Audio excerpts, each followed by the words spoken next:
Hola familia y amigos, bendiciones en el nombre poderoso de Jesús. Mi nombre es Elmer Arana, soy apologeta católico y miembro del movimiento misionero San Juan 23.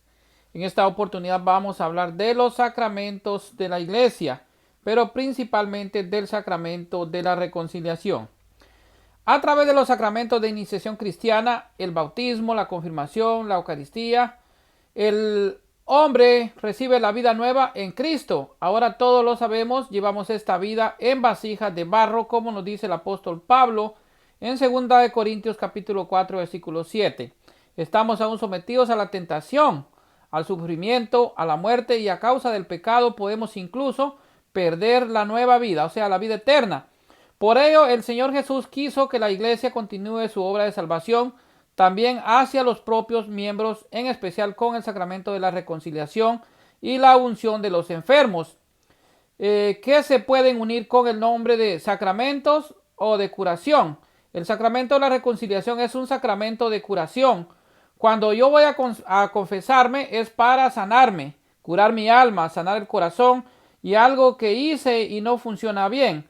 La imagen bíblica que mejor los expresa en su versículo profundo es el episodio del perdón y de la curación del paralítico, donde el Señor Jesús se revela al mismo tiempo médico de las almas y de los cuerpos, como nos dice San Mateo capítulo 2 versículos de 1 al 12 y Mateo capítulo 9 versículos del 1 al 8, Lucas 5 del 17 al 26.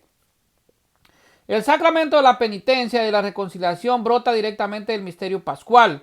En efecto, la misma tarde de la Pascua el Señor se aparece a los discípulos encerrados en el cenáculo y tras dirigirles el saludo, paz a vosotros, sopló sobre ellos y dijo: recibid el Espíritu Santo. A quienes les perdonen los pecados les quedarán perdonados, como nos dice Juan 20, 21 al 23. Este pasaje nos descubre la dinámica más profunda contenida en este sacramento. Ante todo, el hecho de que el perdón de nuestros pecados no es algo que podamos darnos nosotros mismos. Yo no puedo decir me perdono mis pecados. El perdón se pide a otro, y en confesión pedimos el perdón a Jesús. El perdón no es fruto de nuestro esfuerzo, sino que es un regalo, es un don del Espíritu Santo que nos llena de la purificación de misericordia y de la gracia que brota innecesariamente del corazón abierto, de par en par de Cristo crucificado y resucitado. En segundo lugar, nos recuerda que solo si nos dejamos reconciliar en el Señor Jesucristo con el Padre y con los hermanos podemos estar verdaderamente en la paz. Y esto lo hemos sentido todos en el corazón cuando vamos a confesarnos con un peso en el alma, un poco de tristeza, y cuando recibimos el perdón de Jesús estamos en paz, con esa paz del alma tan bella que solo Jesús nos puede dar. Vamos a volver a leer de la Biblia los versículos donde Jesucristo da la potestad de perdonar pecados. Esta es una sublime misión que Cristo da a los apóstoles. Dice Juan 20, 21, Él les volvió a decir: la paz esté con ustedes. Así como el Padre me envió a mí, así los envío a ustedes. Dicho esto, sopló sobre ellos el Espíritu Santo y les dijo: a quienes ustedes perdonen sus pecados les quedarán perdonados, y a quienes no le libren de sus pecados quedan atados. O sea que quien no confiesa sus pecados y quien el sacerdote no le absuelve en nombre de Cristo, sus pecados le quedarán sin perdonar. O sea que este sacramento de reconciliación es un gran poder de la misericordia de Jesucristo para con nosotros. Es un sacramento instituido por Cristo mismo después de la resurrección. O sea, Él da la potestad a sus apóstoles y a sus sucesores legítimos, que ahora son los obispos de la iglesia, los diáconos y los sacerdotes. A lo largo del tiempo, la celebración de este sacramento pasó de una forma pública, porque al inicio se hacía públicamente, a la forma personal, a la forma reservada de la confesión. Sin embargo, esto no debe hacer perder la fuente eclesial que constituye el contexto vital. En efecto, es la comunidad cristiana el lugar donde se hace presente el Espíritu, quien renueva los corazones en el amor de Dios y hace de todos los hombres una sola cosa en Cristo Jesús. He aquí entonces por qué no basta pedir perdón al Señor en la propia mente y en el propio corazón, sino que es necesario confesar humilde y confiadamente los propios pecados al ministro de Jesucristo, En la celebración de este sacramento, el sacerdote no representa solo a Dios, sino a toda la comunidad. También representa a la iglesia, que se reconozca en la fragilidad de cada uno de sus miembros, que escucha conmovidamente su arrepentimiento, que se reconcilia con él, que le alienta y le acompaña en el camino de conversión y de maduración humana y cristiana. Uno puede decir, yo me confieso solo con Dios, yo oro y le pido a Dios que me perdone. Sí, tú puedes decir a Dios, perdóname, y decir tus pecados, pero nuestros pecados son también contra los hermanos, contra la iglesia. Por ello es necesario pedir perdón a la iglesia, a los hermanos, en la persona del sacerdote.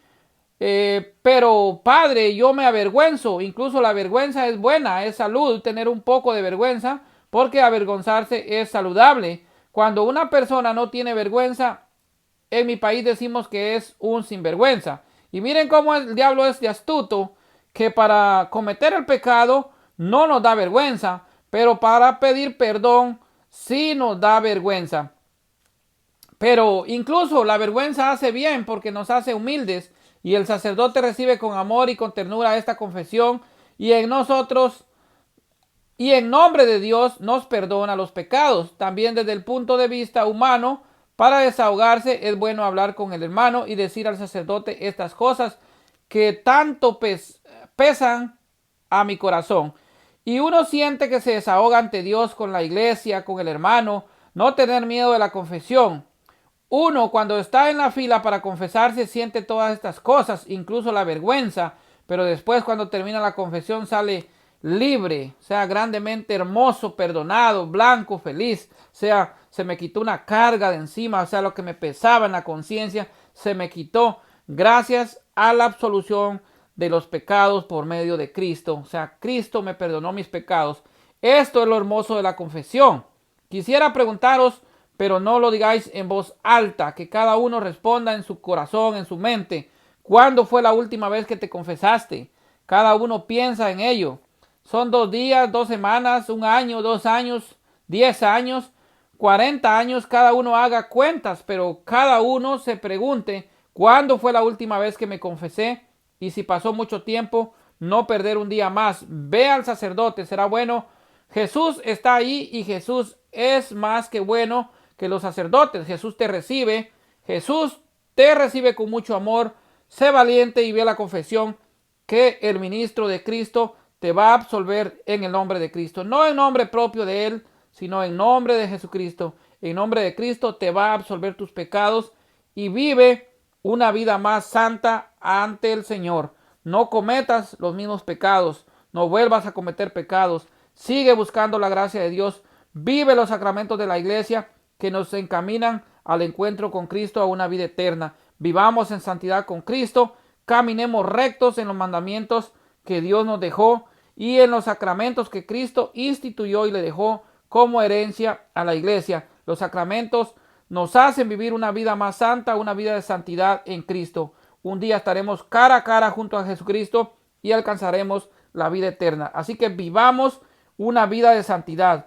Vivamos los sacramentos de la iglesia. Seamos buenos católicos, seamos buenos cristianos. Vamos a confesarnos que Jesucristo es grande en misericordia y nos perdona. Bendiciones para todos en el nombre poderoso de Jesús.